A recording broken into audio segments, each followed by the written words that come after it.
Shalom. Call halal Yahweh Bashim Yahushai. Double honors to the apostles, the elders of GMS who rule well. Peace and blessings to the hopeful elect. It's GMS Stop and Listen. Just coming with a short lesson, just for pushing this truth. This article here I have on the screen. We always searching the Thummim and the Urim. This article was about 3 weeks ago, but hey, it's one of those that's worthy of being played because it says Russia and China join military forces, man. And it's all the power and spirit Yahweh Shem Yahushai joining these countries together to basically destroy America, man. I'm gonna read Jeremiah 50:7. It says Babylon have been a golden cup in the Lord's hand, right? Babylon meaning Babal, from the Hebrew word Babal, meaning confusion, right? It means confusion. And that Babylon is America, because America is that place of confusion, man. They have different laws and decrees. They promote homosexuality, bestiality. They promote everything of wickedness, man. And the wickedness at a high level. Anything that's right, they oppose it, man. And they set themselves up to be the heads of this society. Set themselves up as if they are God, man. And also the elites also. They have been that golden cup, man. America has been that golden cup. Zahab meaning precious metal, a brilliance of splendor, right? A shimmer of gold, right? They have been that golden cup in the Lord's hand, because the Lord has allowed America to prosper in this particular eon, and other countries see that, and you have other people, they as they say, they want to obtain that. So America, if you're going to obtain any of this splendor with America wants you to abide by their regulations, their rules, and their laws, and to lay in the bed and drink with their wine of their philosophies, man. You have people that's coming from different countries, like Arab countries. They come over here now. They come over here just so, like, I see women. A lot of Arab women are here, and they're comfortable, man. A lot of Hindu women, because they don't have to follow those strict rules of their own nation. So when they come to America, they consider themselves as free. We can do as we want, man. They think this is the land of opportunity, which it has been for you heathen. It's never been a land of opportunity for the Israelites, man. America's always been against the Israelites, man. And when you read Psalms 83, all of them were in league together to stop us from being a nation. But now, coming into this particular period of time we're in now, the Lord is having these America basically piss off these other nations. Because when you read in Habakkuk, they have I get it. I'm gonna come back to this. It's Habakkuk 2:4. Habakkuk 2:4 says, "Behold, his soul which is lifted up is not upright in him," this is Esau, because his soul is all about wickedness, man. "But the just shall live by faith," right? And that's the elect. We're gonna live by faith, man.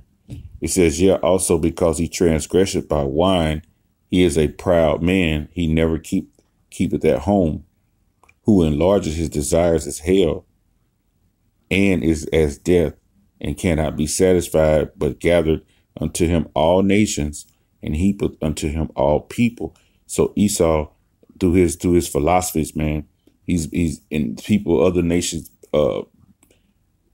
basically taking on his philosophies. He's become proud because he sits at the top of the mountain, and he never keepeth himself at home. He's always in other countries, always sending his agent provocateurs into other countries, and they're searching out and seeing what kind of resources they can get out of these countries. And then once they find out that this country has a resource that's valuable, they create some kind of proxy war, and then they go into the country. They bring death. They bomb. They set up different bombings or whatnot, They set up chaos in these countries, and then they set themselves up as being the answer. We know we coming to help, good old America. We always right there with you. We supported you.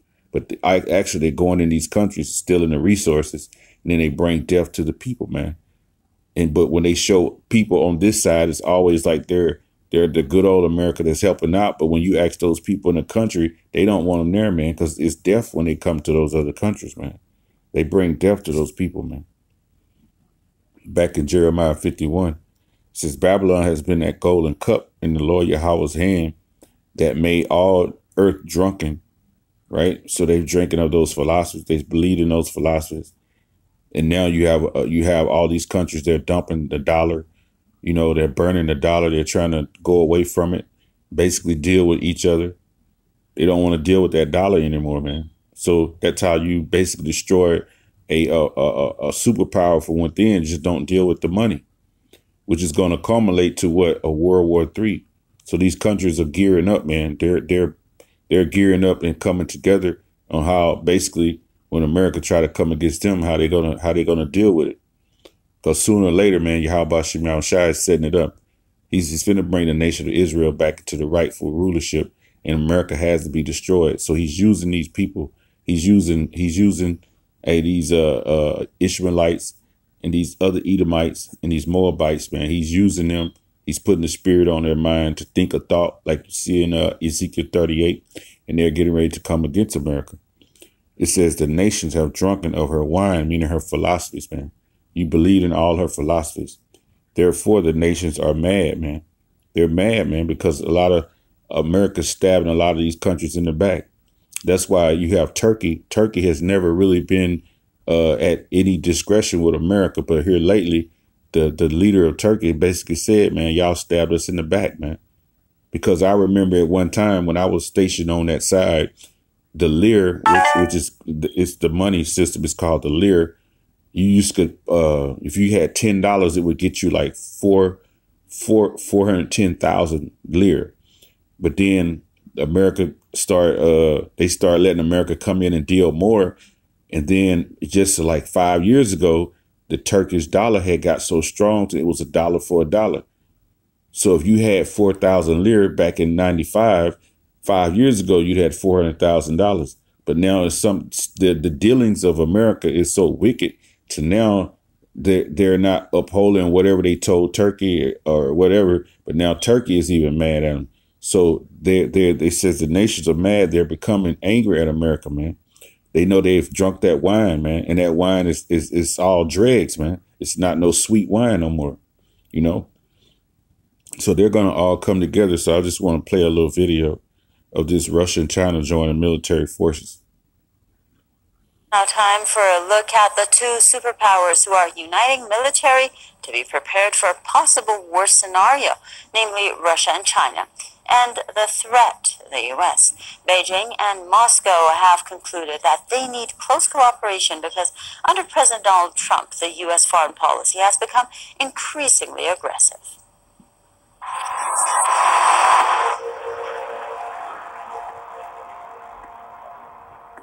China has a very powerful military, and it seems very serious about making it more effective.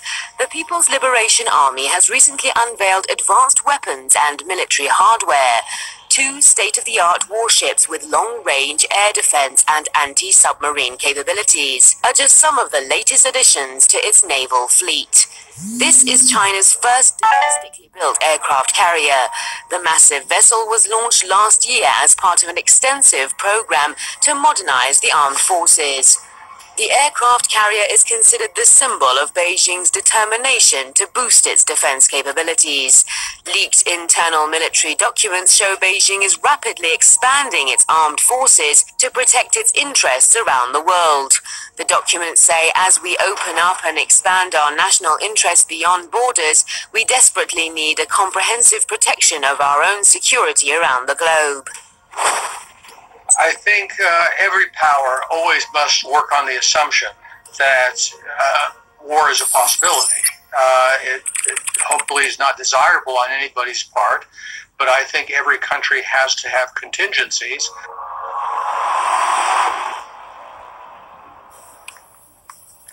Now, Russia and China have grown so close militarily that there have been calls from within those two countries to form a bloc. For both, the common threat is the U.S. In the case of China, the U.S. military presence in the South China Sea is one reason. Then comes Russia. Both the U.S. and Russia, who are nuclear-armed nations, have seen each other as somewhat of an existential threat. The closest instance has been Syria, in which Trump warned Russia before an attack. Get ready for U.S. missiles fired at Syria.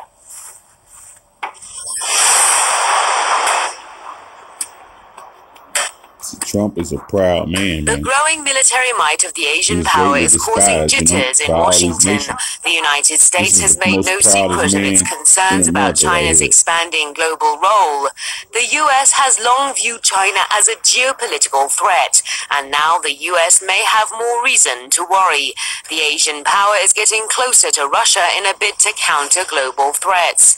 The Chinese defense chief recently pledged full support to the Russian army. Some observers believe the two countries have decided to work more closely because the United States has intensified its threats against them.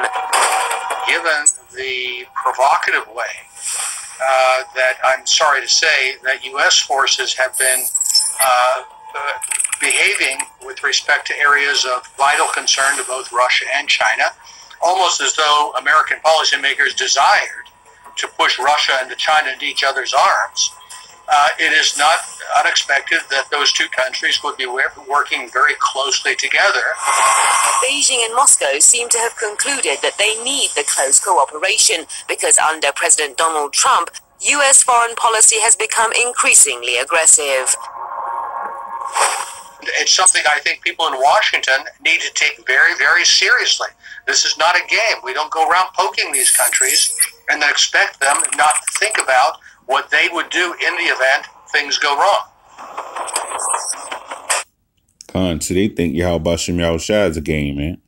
But it tells you right here in Obadiah 1:1, the vision of Obadiah, thus said the Lord Yahweh, concerning Edom. Right? Concerning Edom, man. Who is Edom?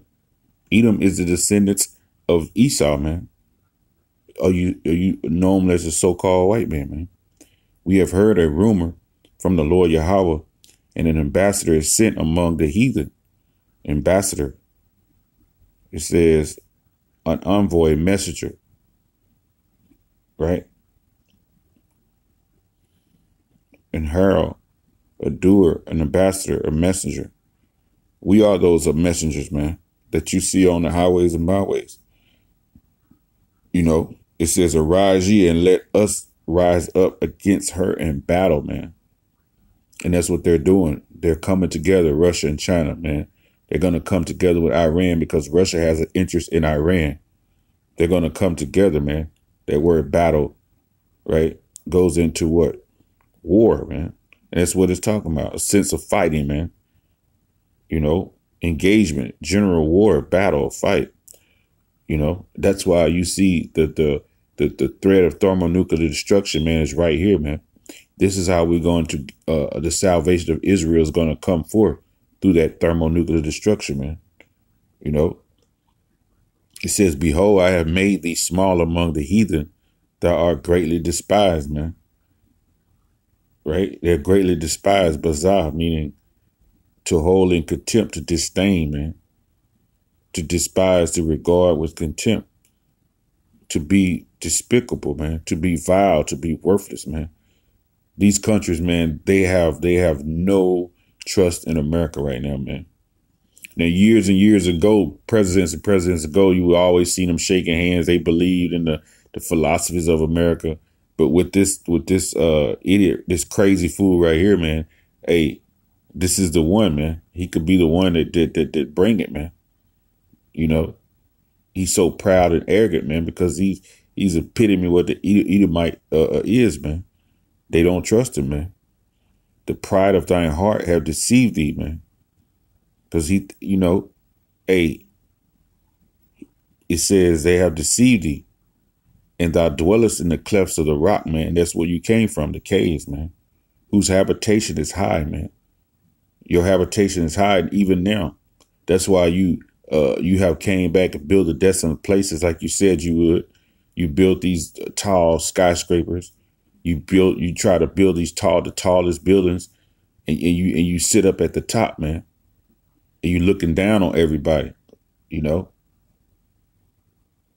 That's the pride, man. You having it in control, that money, that power, it brings pride that you can't be stopped, man. But Yahweh Shem Yahushua is going to stop you. He's going to use Edomites and the Moabites and the Ishmaelites, man, and to stop you, man. He says that said in his heart, who shall bring me down to the ground, man?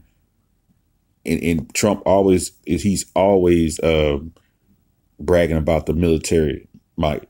He's always, like he had in this, like in this video, he said he'll throw missiles at Syria. He's always bragging, man. He's matter of fact, about a month ago, he was just in Kansas City checking on his stealth bombers, checking on his sword, man. Because he's getting ready, man. They're getting ready to go to war, man. He says, though thou exalt thyself as an eagle, because of what? Eagle flies high, man. And you exalt yourself as higher than everybody else, man. It says, though thou set thy nest among the stars, thence will I bring down, said the Lord Yahweh. Because you set yourself among the stars, man. Your beginning, the beginning of the end is in 1968, 69, when you took Apollo outside, when you took it up, 200,000 feet above the Earth's surface, above the troposphere. You know, you out there, those space stations, man. You set your nest among the stars, man. You know. And the Lord Yahweh B'Shem Yahushua is going to bring you down, man. He's already bring you down, but the men of the Lord are on the highways and byways pushing this truth, spiritually being brought down, and physically you're going to be brought down by Edomites that look just like you, and these Moabites and these Ishmaelites, man, through thermonuclear destruction, man.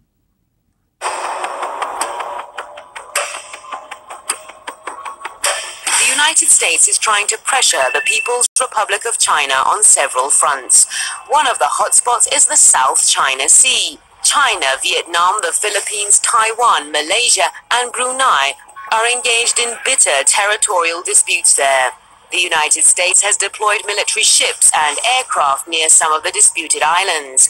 Observers believe the U.S. wants to contain the Asian powers' influence in the strategic sea. Another major front is trade. The U.S. has practically launched a trade war against China, triggering retaliatory measures by Beijing. The situation could spiral out of control and send shockwaves throughout the world. China's economic and military status is improving rapidly, and the U.S. seems to be worried about that. Observers believe there is not much the U.S. can do to prevent the Chinese from projecting power and exercising influence around the world. Khan. Amen. With that, all praises be to the Heavenly Father and Son, Yahweh, B'Hashem Yahushua. Double honors to the apostles, the elders of GMS who rule well. And peace and blessings to the hopeful elect. This GMS Stop and Listen. It's coming with another lesson, man. I hope it was edifying.